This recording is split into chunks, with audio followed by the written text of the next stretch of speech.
आओ तुम और सादे भी हमारे साथ खाना खाओ। नहीं, हम अलग से खा लेंगे।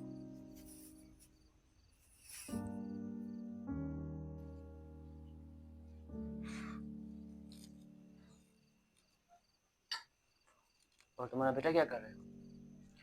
मैं अभी पढ़ाई कर रहा है, पढ़ाई मुकम्मल नहीं हुई। तुम बताओ वाली, तुम क्या कर रहे हो?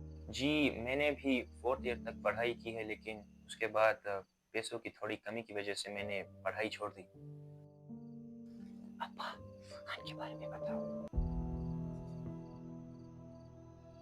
भाई एक बात जी। कहनी थी। जी आप अपना मकान खाली करें, इसके बदले में हम आपको पैसे देंगे, उससे आप अपने बेटे की तालीम भी मुकम्मल करवा सकते हैं।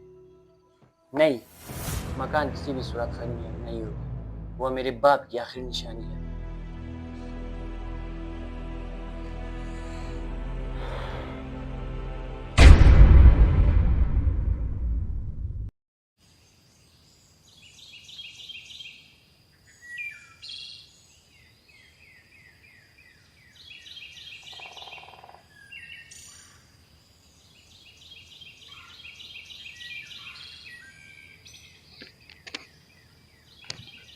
अस्सलाम वालेकुम अहमद साहब। वालेकुम सलाम रहमान भाई, बैठे हैं।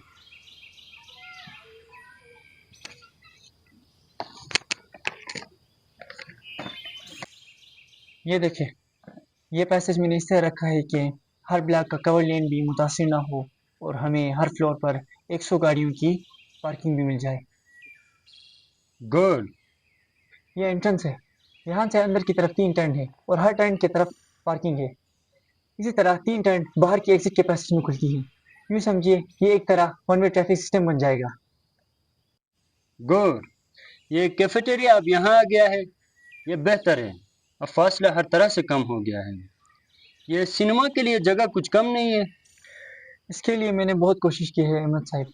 सेकंड फ्लोर पर इससे ज़्यादा की गुंजाइश मुमकिन नहीं, और वैसे भी मेरे ख्याल से सिनेमा ग्राउंड फ्लोर पर होना चाहिए। तुम्हारा क्या ख्याल है अबिद? रहमान साहब ठीक कह रहे हैं डैडी। एक तो हमारी पब्लिक भी इस तरह की सिनेमा से आदी नहीं हुई, और सेकेंड फ्लोर पर सिनेमा बनाने से हमारी मार्केट भी मुतासिर होगी। लेकिन ग्राउंड फ्लोर पर सिनेमा के लिए जगह कैसे निकल सकती है? असल फंडिंग तो यही होनी है।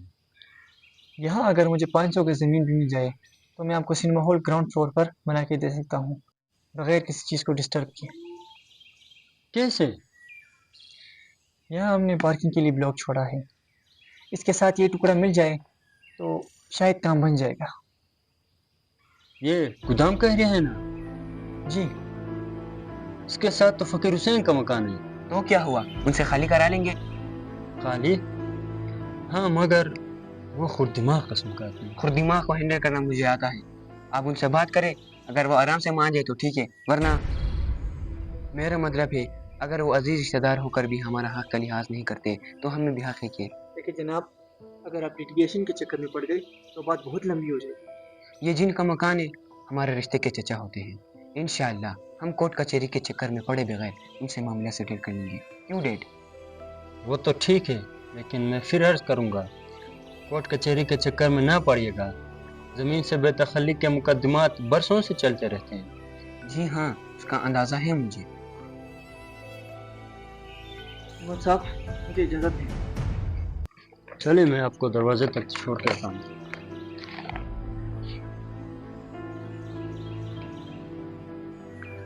खुदा हाफिज़ अहमद साहब।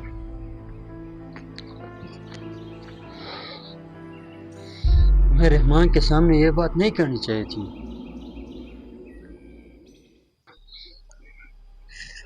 सॉरी डैडी, लेकिन एक बात तय है कि चचा फ़कीर हुसैन को वो घर छोड़नी होगी। हम उन्हें उसके बदले में। तुम फकीर हुसैन को नहीं जानते, वो अजीब किस्म का आदमी है। सारी उम्र उसने पोस्ट मास्टरी और फकीरी में गुजारी और कभी किसी के आगे हाथ नहीं फैलाया। मेरे पास भी नहीं आया। ऐसे लोग बहुत मुश्किल होते हैं।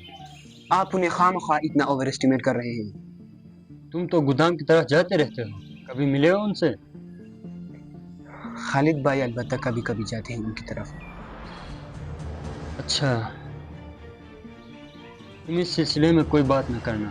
ये काम बहुत एहतियात से करने का है।